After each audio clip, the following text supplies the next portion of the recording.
A long time ago, in a galaxy far, far away.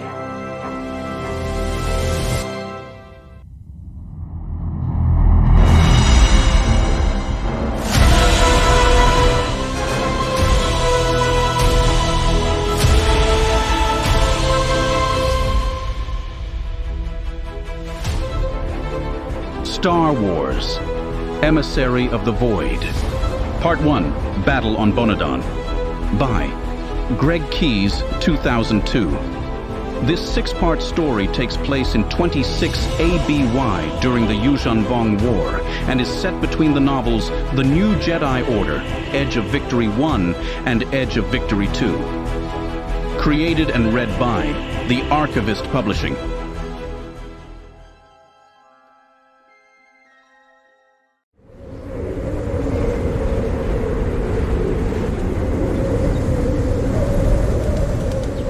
It is a dark time for the New Republic as well as the entire galaxy.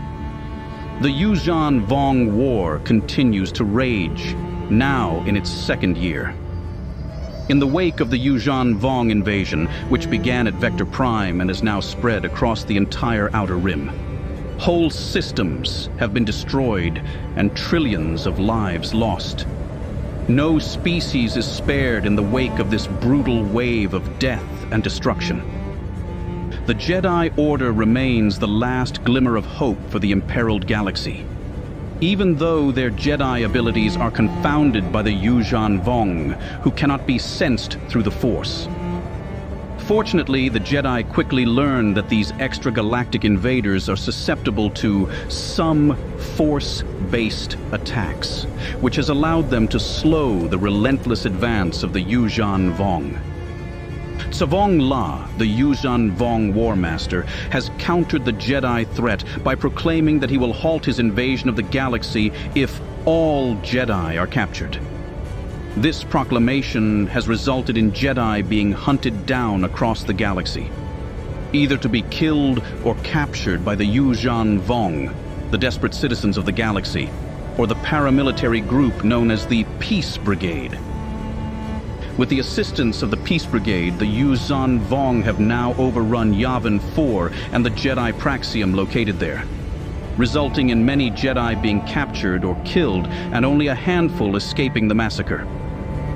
Young Anakin Solo and Tahiri Vela managed to escape from their captors, but not unscathed. Anakin is gravely wounded, and Tahiri has been shaped by the Yuuzhan Vong prior to their escape. In the aftermath of the Jedi Praxium's destruction, the remaining Jedi continue to be hunted by friend and foe alike, and have once again gone into hiding. The Yuuzhan Vong onslaught now seems unstoppable, and without the Jedi to defend it, the future of the New Republic and the galaxy itself is bleak. Now, Jedi across the galaxy are being actively pursued by the Yuuzhan Vong and their collaborators, most notably, the Peace Brigade. It is a time of strife for all Force-sensitive beings as the hunt continues.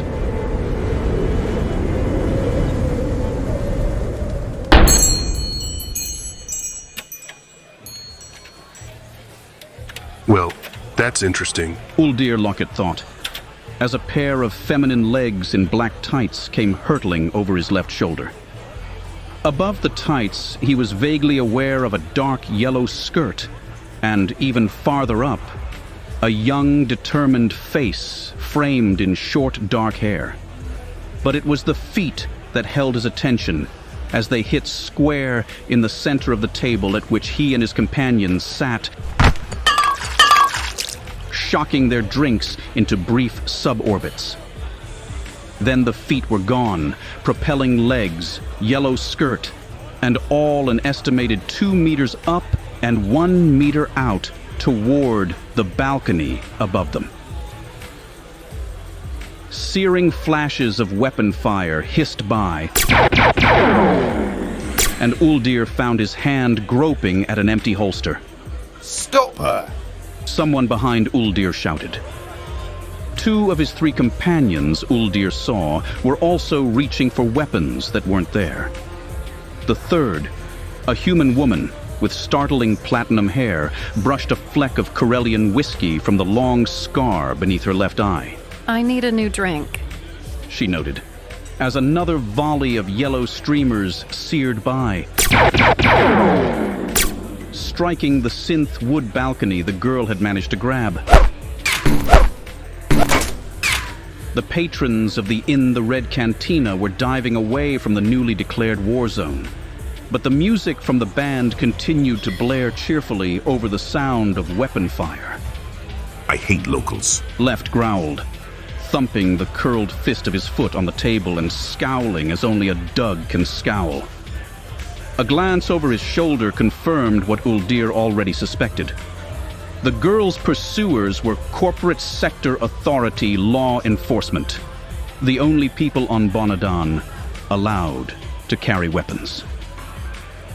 From the color and intensity of their beams, he figured they were using a stun setting, and in any event, their target was definitely the girl, who was now significantly above them, putting Uldir and his companions well out of the line of fire.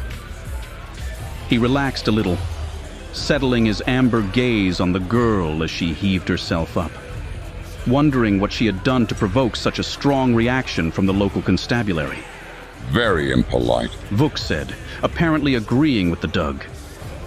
His flat, noseless Duro face was unreadable, but his tone, as usual, was melancholic, as if even this put him in mind of his lost homeworld.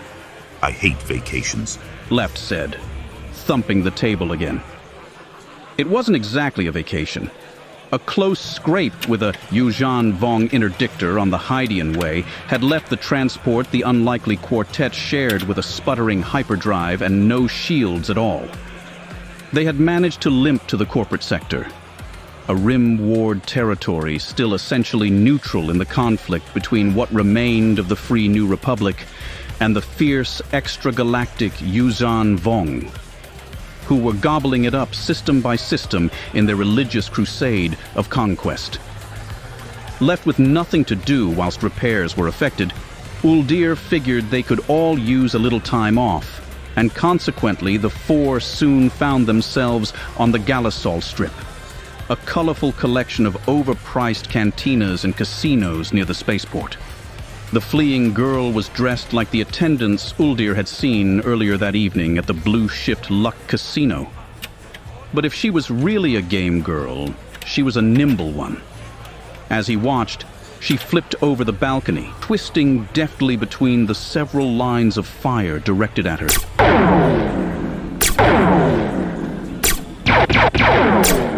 and crouched behind a now-abandoned table.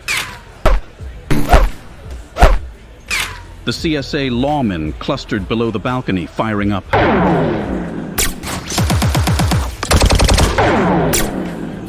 That's probably a mistake. Remarked Vega Seppin, the platinum-crowned woman. tactically unsound. Vuk agreed gravely. One unarmed short human against 4 corp clowns. Left sneered. Not worth the price of admission. She's not that short. Uldir corrected, crossing his arms and lifting the square tip of his chin toward the balcony.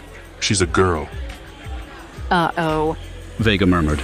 Don't discuss human gender. The Doug growled. The whole idea sickens me. Captain. He added that last a little sullenly, probably remembering one of the many formal reprimands he'd gotten lately from superiors. About that time, the table the girl was hiding behind suddenly came over the balcony rail.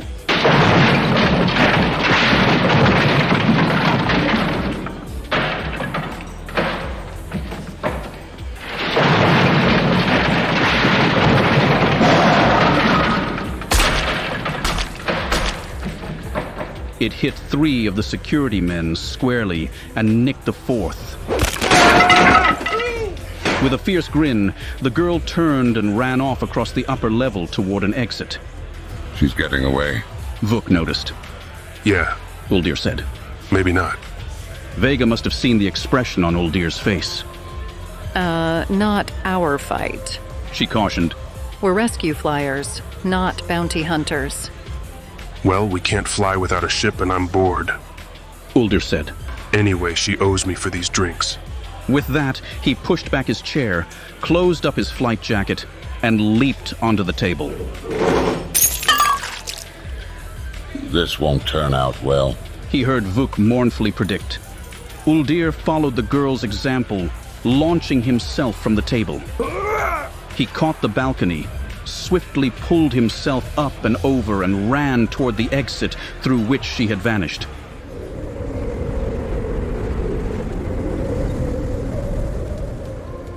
The exit led to an upper story, open-air courtyard. There, beneath a rusty evening sky, he found a trail of angry and confused patrons cursing after his quarry. Hey, you better watch it. Hey! She clambered up the output cable of the ion shield that filtered Bonadan's polluted air into something approaching pleasant. Uldir's opinion of the young woman's athletic prowess rose another notch, offset by the growing suspicion that she was probably some sort of burglar or spy. Maybe she had stolen something from the casino, or had been attempting to do so. Whatever it was, he was determined to find out. He skipped to his right to avoid tripping over a fallen Rhodian, but that brought him face to face with an immense Barabel male gnashing a set of very sharp teeth some half a meter above his own 1.5-meter frame. Sorry. Uldir grunted at the scaled tower. The Barabel's black reptilian face contorted. You insult me. He flexed his claws, and it occurred to Uldir that the Bonadan police couldn't confiscate natural weapons. The Barabel had teeth, claws, and 60 kilos on him. Uldir had his fists and the best unarmed combat training the Search and Rescue Corps could provide. So he ran, dodging behind a stumbling drunk Tagorian as the Barabel took a swipe at him. The big lizard tried to correct for Uldir's sudden movement, and instead hit the white-furred humanoid, who yowled and lurched to face her antagonist. Hey! Uldir thought he wouldn't mind seeing how that turned out, under ordinary circumstances. But once again, he'd lost sight of the thief. He went up the cable hand over hand, pulling himself onto the rooftop. From here, he couldn't see the Galasol Strip, but he could hear it in a blare of music.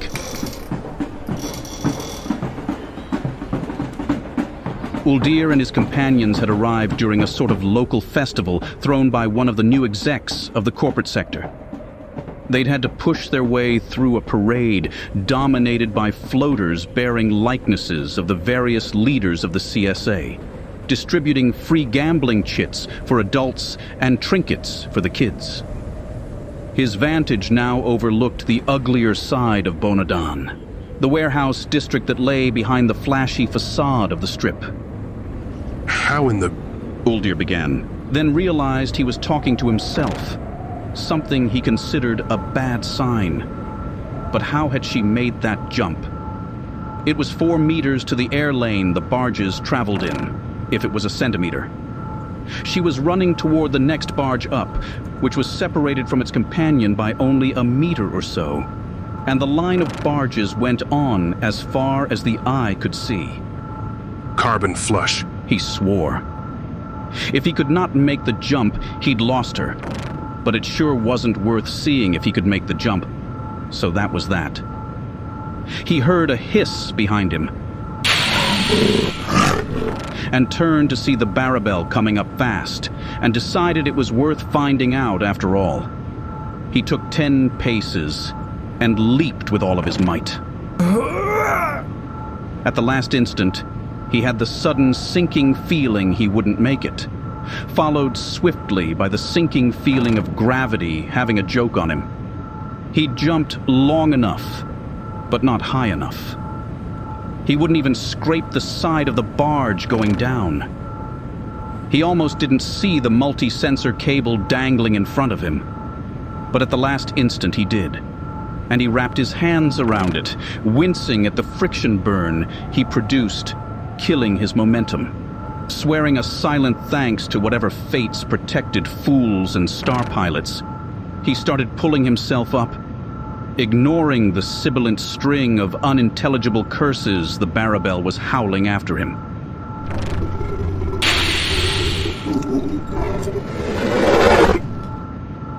On top, he took a moment to catch his breath, and for an instant, he stood awestruck by the evening.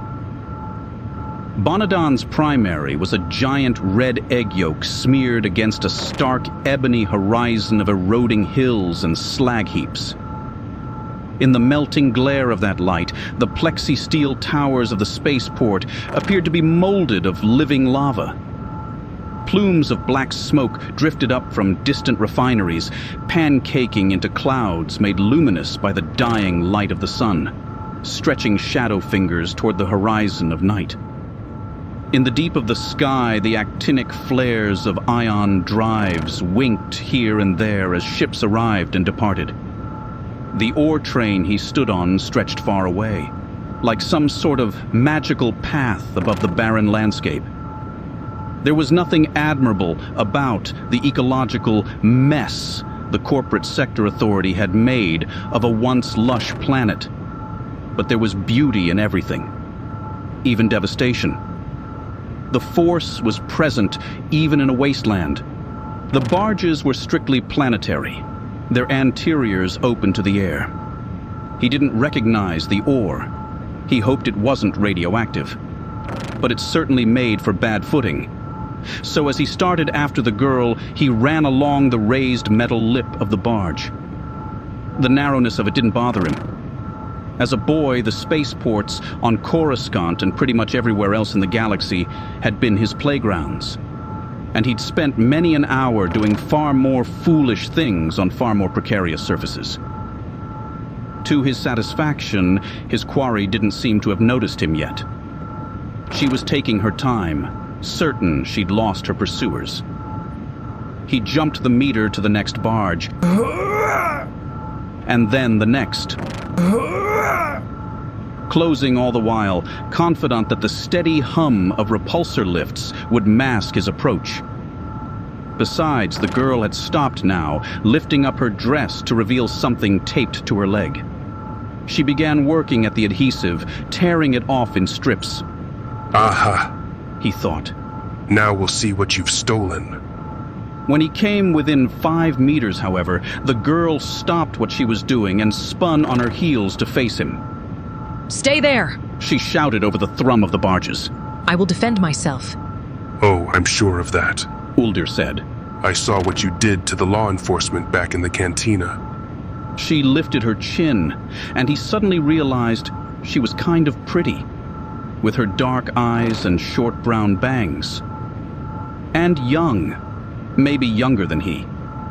She certainly did not look like the glamorous ideal of a Galasol game girl. More like someone's kid sister playing dress-up. What business is that of yours? She demanded, looking him over. That's not a CSA uniform. You owe me 4 drinks, he said. Besides, I just have this odd feeling you're up to no good. You're wrong there, the girl replied. You have no idea how wrong. Explain my error, then. I'll be happy to listen. She smiled faintly. You don't need an explanation, she said. It occurred to Uldir that he really didn't. Now that he had met her, she seemed an honest sort. Whatever problem she had with the CSA was probably a misunderstanding. He shrugged and was starting to walk away when he got it. Hey! He said, turning.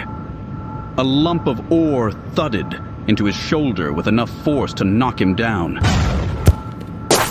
He bounced back up fast, but she was already there. Now that he knew what she was, he wasn't surprised. Nor did he get a chance for more conversation. She was in midair, aiming a kick at his solar plexus. Training took over. Flying kicks were good for taking opponents off of speeders, or maybe if they were paralyzed, but they stunk against someone standing with balance and a little presence of mind. He spun aside and chopped at the back of her neck as she hurled past. Except she didn't hurl past. Instead, she touched down and pivoted, turning the kick into a wheel that caught him on the same target he'd been aiming for on her. He rolled with it, tumbling roughly over the oar, coming up to find her already on top of him. In her haste, she had gotten sloppy, however, and he blocked her next kick and drove stiffened fingers into her midriff. She wheezed and fell back roughly onto the oar. Listen. He began. But before he could get more out, she gestured with her left hand, and another chunk of rock leapt up from about a meter away and popped him in the forehead. He sat down, hard. Ow! He said, rubbing his head. You didn't have to do that. He noticed it before she did. Maybe because she was stunned from his punch, and maybe because she was concentrating on him. He dove toward her. She jerked her hands up defensively, but he caught them and hauled her to her feet just as several white-hot flashes melted pits through the oar she'd been lying on.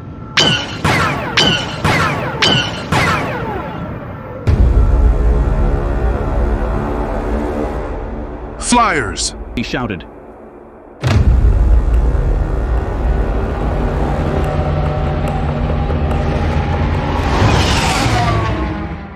Sure enough, 5 atmospheric security flyers were descending toward them, spraying blaster fire.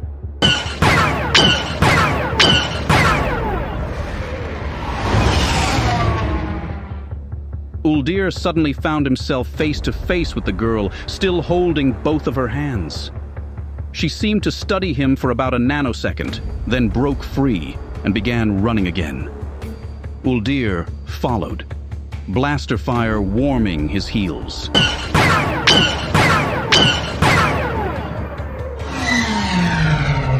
The girl ran to the edge of the barge, followed it for a few seconds, and then leaped out into space. Wait! Uldir shouted. Too late. He came skidding to a halt, peering over, hoping she'd dropped onto some tall building, but there was nothing but a 60-meter plummet to the drab, one-story Duraplast outskirts of the spaceport. A bolt came near enough to curl his eyebrows, and he gathered that he had become a substitute target. Several more shots spanged around the barge's edge.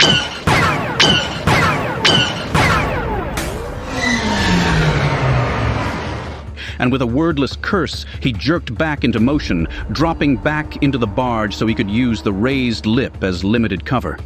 His hand itched for his blaster, but that was still on his ship.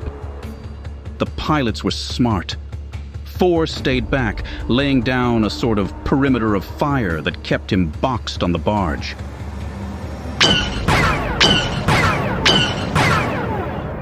The 5th zoomed in lower, focusing on hitting him.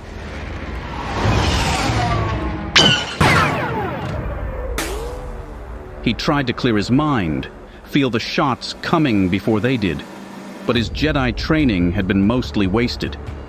He had no natural talent for the Force.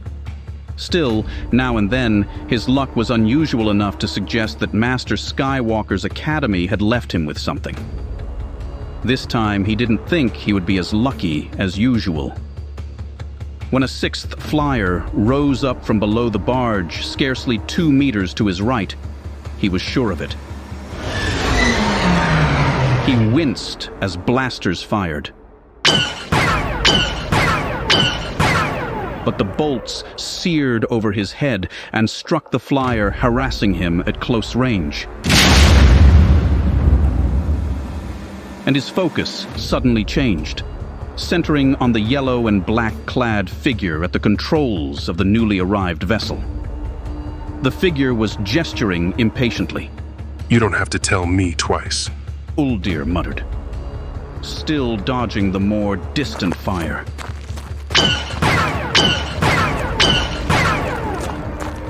He ran toward the flyer and jumped in. The instant he was on board, the girl punched the throttle,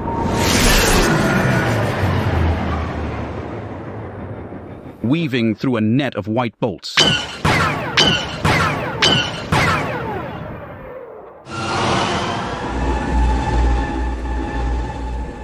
Thanks. Uldir said. If this is a trick, you'll regret it. The girl snapped. Why were you chasing me? I didn't know you were Jedi. The girl banked crazily and dropped low toward the landscape.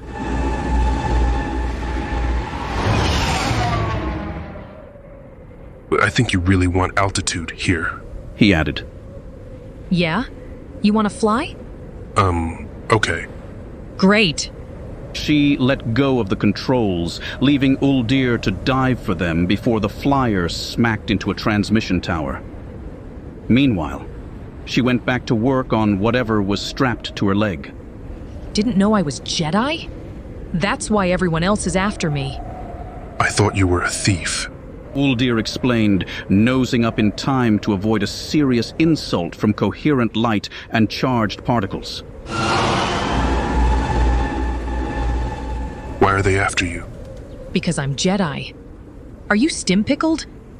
Don't you know every planet in the galaxy is scrambling to turn us over to the Yuuzhan Vong? I'm aware of that. Uldir said dryly. I nearly got turned in myself. She laughed. You're no Jedi. That stung more than Uldir cared to admit. Hey, be nice to me. I saved your your skin. And I returned the favor. She reminded him. We're even now. So, why would anyone try to turn you in? Uldir flipped a lock of his chestnut hair away from his eyes. I'm a rescue flyer. He said. An ex-partner of mine turned out to be Peace Brigade, and he found out I once attended the Jedi Academy. He arranged an ambush, which I was lucky to get out of. That was right after the Yuuzhan Vong War Master announced that if all the Jedi were turned over to him, he'd stop conquering the galaxy. He shook his head. As if anyone could really believe that. You attended Master Skywalker's academy? The girl asked skeptically. Is there another? No. I didn't have any aptitude for the Force, though. Uldir added. That much is obvious. The girl said. Yeah, I think you mentioned that. Uldir said, veering sharply to port, where the police flyers were trying to flank him and doing a pretty good job. Hold on a second, he said. We'll have to fight a little here. He glanced over his shoulder. My name is Uldir, by the way. Klin-Fa at your service. She said grimly. You almost got me killed, Uldir. Don't do it again. I'll try not to, Klin-Fa. Stay down. We're going to take some hits. Not if I have anything to say about it. For the second time that night, she leapt past him, landing with feline grace on the prow of the speeder. She stood there, a perfect target for the two flyers they were barreling toward. Then, a snap hiss carried over the wind, and a sliver of yellow energy appeared in her left hand, cutting quickly into a figure 8 and sending a pair of blaster bolts humming off into the wastelands. So that's what was taped to her leg, Uldir concluded. Klin-Fa must have walked in front of one of the weapon's sensors that Bonadan was lousy with. I guess I have shields now. Uldir murmured, thumbing the blaster fire controls on his stick and jinking starboard. His shot was dead on, frying the opposing flyer's stabilizer. It went spinning off.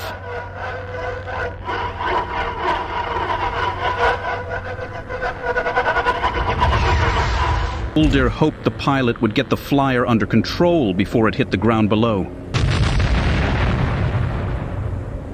That's one, he thought, as Klin-Fa executed another crazy series of parries that left their flyer unscathed by enemy fire.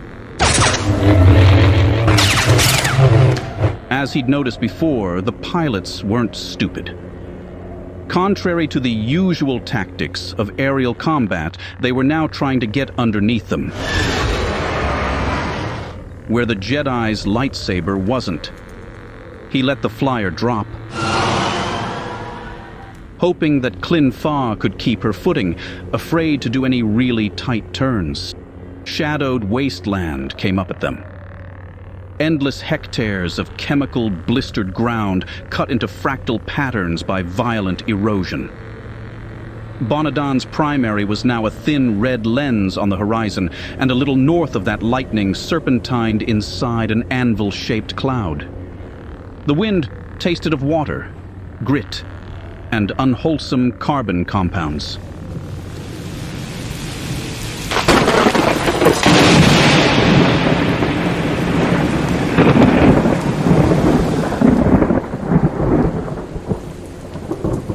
The storm gave him an idea, though, so he flattened his course toward the thunderhead. Rain would stymie eyesight, and lightning would confuse instruments. Maybe even the eye-in-the-sky droids the patrol was undoubtedly tapping into. If he and Klin-Fa got through that, maybe he could circle back and find his ship, no luck required, before the security flyers picked up the trail. If the ship was repaired, then they might be able to get off planet before the Port Authority shut them down. If. He grinned tightly, remembering what Vega would say. If is just a short way of saying, we're doomed. Are those guys Peace Brigade? Uldir shouted to the girl. You mentioned them before. She shot back. I never heard of them. Uldir arched an eyebrow. That was surprising. They're a collaborationist organization, he told her. They figure we can't beat the Yuuzhan Vong, so they might as well join them and get in their good graces while it's still possible. Sometimes they infiltrate local law enforcement. Klin-Fa snorted. Nobody in the corporate authority ever needed prompting when there was any potential for profit. And the Zeks don't deal with middlemen unless they have to. There's a Yuuzhan Vong executor on this planet even as we speak. I'm guessing the Zeks cut their own deal. What? But that violates the Neutrality Pact. I'll bet it doesn't. CSA attorneys can find a loophole when there isn't even a loop. The cloud loomed, but the flyers were getting too close. He dipped lower, dropping into one of the arroyos that crawled downhill toward the spaceport. I guess you can fly. Klin-Fa conceded reluctantly, leaping over the cockpit to land on their stern, now the most threatened portion of the ship. You don't say? Uldir retorted. Gosh, I'm glad you told me or I'd never have known. Now I'm all beaming and confident, and I just know I can get us out of this. She ignored the sarcasm. Rescue flyer, huh? She mused. Who do you rescue? Jedi, mostly. Klin-Fa blocked a bolt, aimed for their rear stabilizer, and shot him a strange look. What? She asked. Who do you work for? The paycheck comes from the New Republic Search and Rescue Corps, but that's sort of a cover. The orders come from Master Skywalker, ultimately. He's been organizing a network to move Jedi out of danger for months. I wouldn't know about that, she said. I've been out of touch. I didn't even know about the War Master's ultimatum until yesterday. That explained why she didn't know about the Peace Brigade either. Where were you that you didn't hear about that? Uldir asked. Her eyes narrowed. You'll understand if I don't just volunteer that information. Hey, you're the Jedi. Can't you tell if I'm lying or a threat? She hesitated. I've been fooled before, she admitted. Just understand this. I'm on a mission, also for Master Skywalker. I've discovered something of utmost importance, a dire threat to the New Republic. But you won't tell me what it is? No. Uldir was impressed at how impassive she remained. Though his crazy course through the canyons had them temporarily free of blaster fire, it couldn't be easy for her to keep her footing. Yet she hadn't even blinked. She had liquid helium in her veins, this girl. We're about to plow straight into a storm, he said. Maybe you ought to get back into the cockpit. Storm? No. Maybe you ought to watch out! Uldir jerked on the stick, mentally tasking himself for becoming distracted. One of the security flyers had somehow worked its way up a side canyon and was now quite suddenly in front of him. Blaster fire scorched along their underbelly.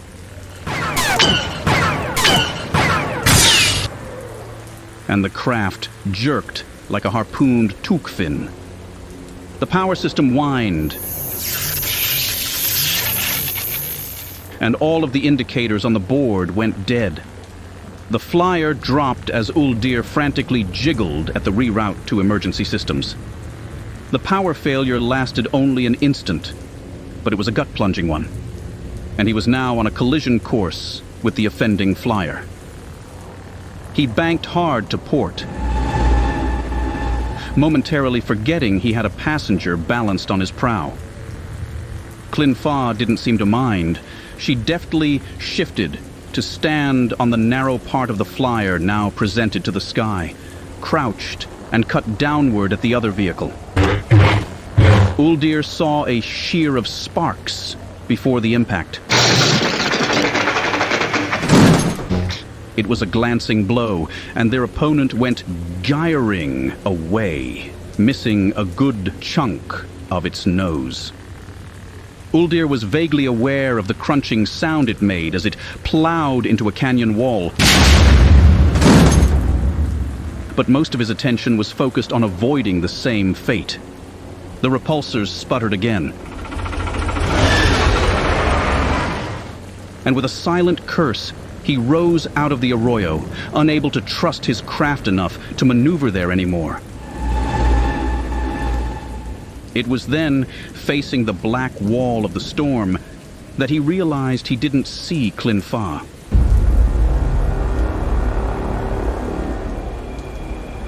His last maneuvers must have dislodged her.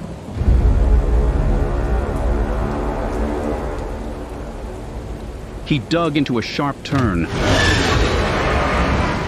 hoping to spot her and hoping as well that her Jedi abilities had helped her survive the fall, when a shout from below got his attention. Uldir! He saw the young Jedi clinging to the craft's magnetic mooring lock by the fingers of one hand.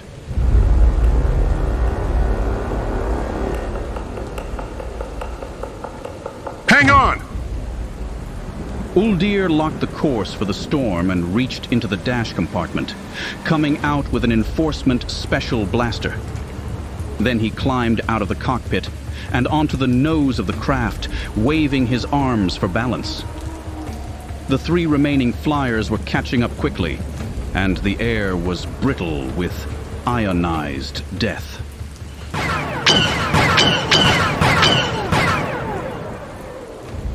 Uldir dropped to his belly and reached over the brink, grasping Klin-Fa by the wrist. She locked her own fingers around his wrist in turn and dangled in space, whirling her lightsaber to deflect a blaster bolt that would have cut her in half. Uldir stood, hauling her up, watching in amazement as she continued to fend off attacks. With his free hand, he grimly fired at the lead police craft, which was coming in way too fast. He grazed it twice, then hit the cockpit a glancing blow that must have hurt the pilot, because the craft peeled off suddenly. Then 2 concussions in a row rocked his flyer so badly that Uldir nearly lost his footing.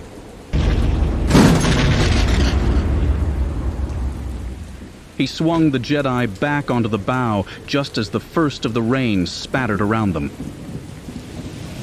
Get back in the cockpit, he shouted. The craft was beginning to list weirdly toward starboard, indicating a probably fatal malfunction in one of the stabilizers. Another bolt hit them as they made it to the crash seats. And then, as if they had passed under a curtain, the rain was driving so hard, Uldir couldn't see anything. He flipped on the weather shield, and the water began sheeting off against its field, but visibility didn't increase in the slightest.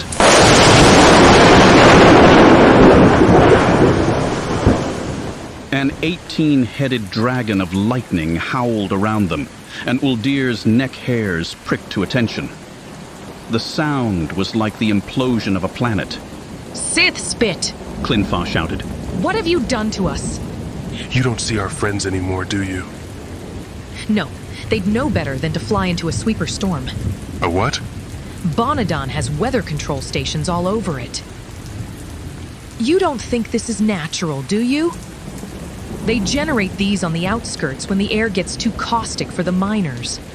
The rain and lightning precipitate some of the crud they put in the sky every day. Oh, your point?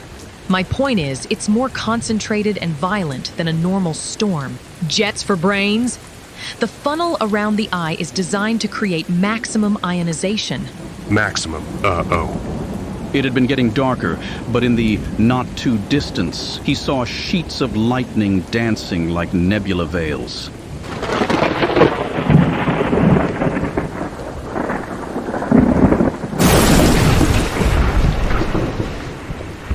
So we don't want to go there, huh? Uldir grunted, frantically pulling the stick starboard. Nothing happened. The ship was carrying them nowhere but the heart of the storm. No. So get us out of here already. Klin-Fa shouted. Even through the windscreen, the sound of the storm was almost deafening. I can't. I locked the controls when I went out to get you. They're still locked. Well, unlock them, vac brain. Uldir continued flipping switches. Not happening. He said. Well, what then?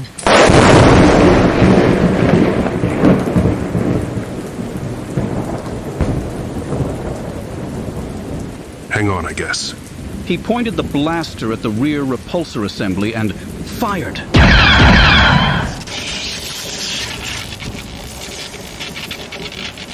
Are you insane? Klin-Fa shrieked. I wasn't before I met you. Uldir replied. Now I'd need a professional opinion. He fired again.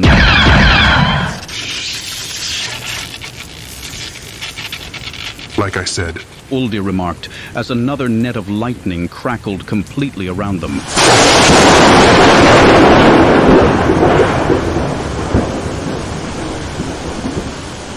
hang on! He felt a tingle, then that did not come from the lightning, and he recognized it as a movement in the Force. He might not be sensitive enough to actually wield it, but he had been around the most powerful Jedi in the galaxy and had learned to recognize its use.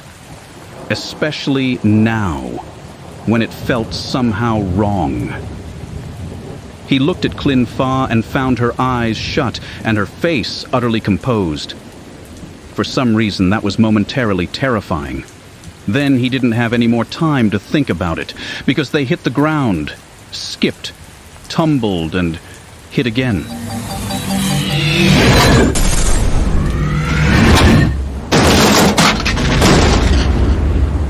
The screen went down, and rain was suddenly smothering them. After that, darkness.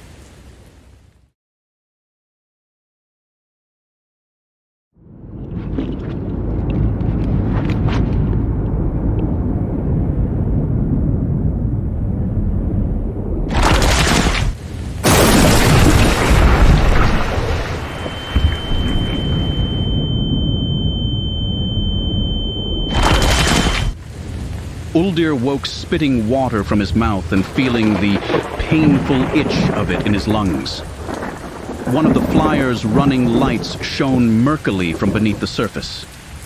Other than that, the darkness was broken only by the terrible white and red flares of lightning that grew more extreme with each second.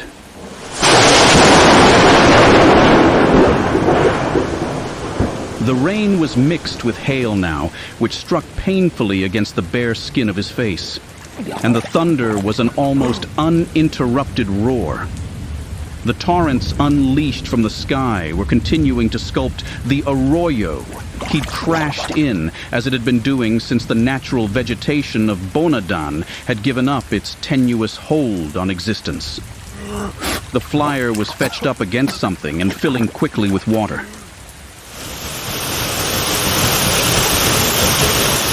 In the dull light, he made out Klin-Fa, slumped unconscious, her face just out of the water. He felt for her pulse and, to his relief, found it strong. When he failed to wake her, he got her in a swim carry, holding her from behind so her head would remain above the surface. Even as he did this, the level and speed of the flood rose, and swiftly. He had to get to higher ground. That much was obvious. Not too high, though. Lightning had a lofty aim, and Uldir already felt like he was on a target range for a tactical air-to-planet assault force. The current took him, and it was far too strong to fight. He pointed his feet downstream, using his boots to protect him from rocks and other obstacles. This was awkward, as it put Klin-Fa on top of him, and his head went under with regularity. He'd been trained for this sort of situation, however, as part of his preparation for rescue flying. And the little voice of panic that threatened to become a shout kept relatively quiet. All he had to do was keep his head, he told himself, and his arms, and his legs. When he started to feel the shock of the lightning, that became more difficult to do.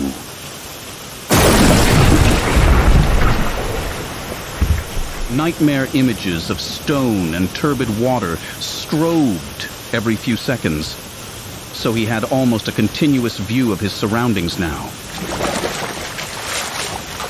Kicking from a protruding rock, he aimed himself at what looked like a slope that might take him above flood capacity.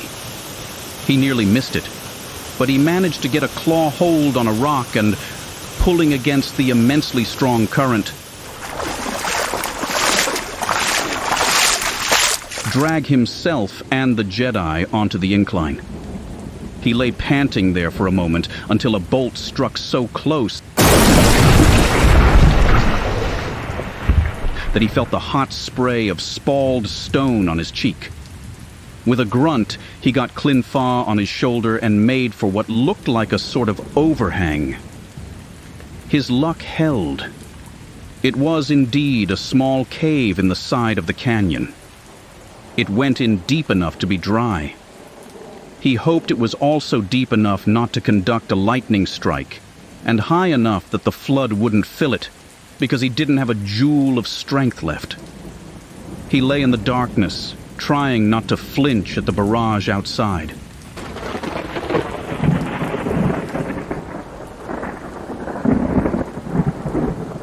Promising himself that the next time a girl upset his drink, he'd just buy another one. Outside, it seemed the planet was burning. The thunder become like the sound of a fusion drive blowing in atmosphere. He closed his eyes against the glare and waited for it to pass.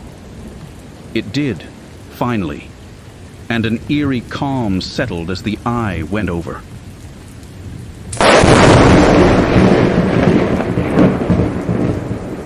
Then Uldir was treated to another fireworks display, courtesy of Bonadan Weather Control.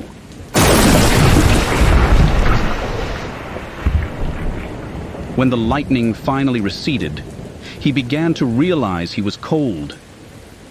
Was it winter here? Did Bonadan have a winter? He couldn't remember.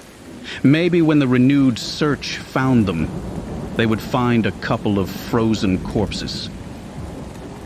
By the light of a glow stick he had in one of his many pockets, he examined Klin-Fa with the small med pack he always carried. A nasty swelling on her head indicated the cause of her continued unconsciousness, but otherwise she seemed sound. He couldn't find any evidence of broken bones or internal bleeding. He gave her a broad-spectrum anti-inflammatory and antibiotic, made her as comfortable as he could, then turned to his remaining resources. That consisted, more or less, of his comlink. He handled the small cylinder thoughtfully for a moment, considering. It had been modified with a trace scrambler, though any searchers in the area would know he was transmitting. It would take a security decryption to allow them to triangulate. The CSA probably had pretty decent technology in that area, but he could probably transmit for 30 seconds or so before they had enough data to either unscramble the message or pinpoint his position. It was getting colder. It was worth the risk. He keyed it on. Static roared, probably due to the nearby storm. Still, after a second, he made out a distorted version of Vega Sepin's voice. Hey, boss boy. She said. You really should follow my advice now and then. Listen, Vega. Uldir said. The girl was a Jedi, it turns out. We've eluded pursuit for the time being, but we're down in the outback, maybe 15 clicks southeast of town. Those aren't very good directions. Just look for wherever the police flyers are shooting, he said. With what? The ship's still in dock. I trust you, Vega. You'll think of something. I've got to go before they trace this. Okay. Good luck, boss boy. I hate it when you call me that. I know. The signal crackled out, and Uldir keyed off the comlink. He was probably still safe, but the next time he used it, they would find his location in seconds. Klin-Fa stirred and moaned. He touched her forehead and found it cold. He'd actually started shivering himself from the wet and the falling temperature. With a sigh, he drew off his jacket. He lay next to the young Jedi, spooning against her, and covered them both with the jacket. It took a long time before the contact began to feel warm. He woke with dark eyes centimeters from his own.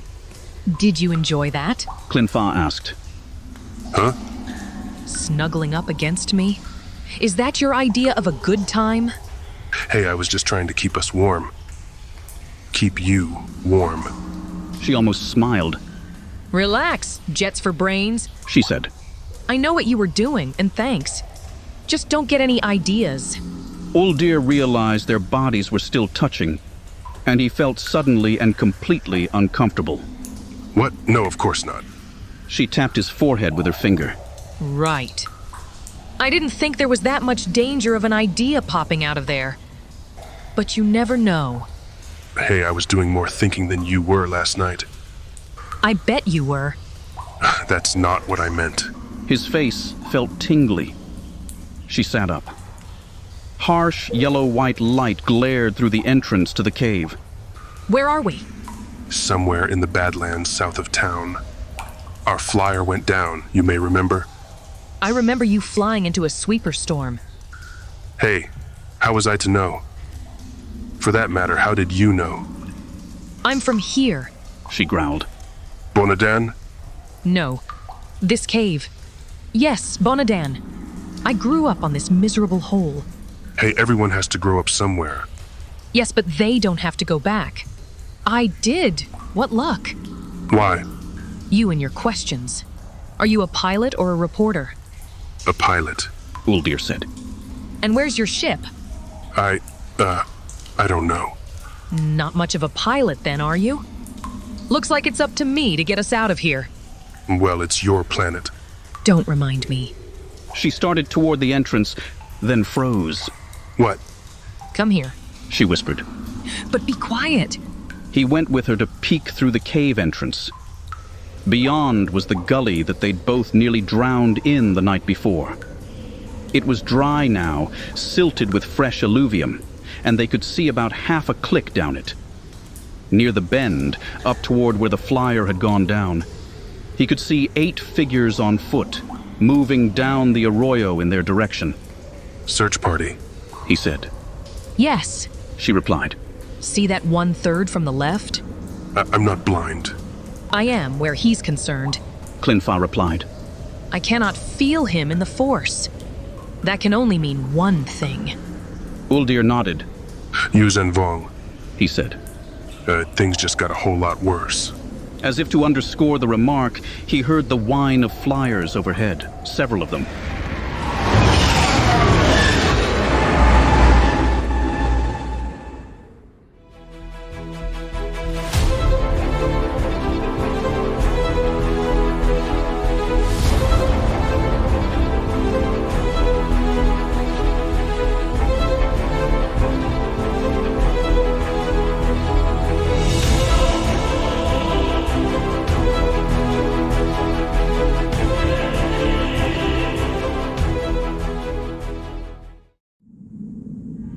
This audiobook was developed 100% using artificial intelligence to generate realistic and familiar voices.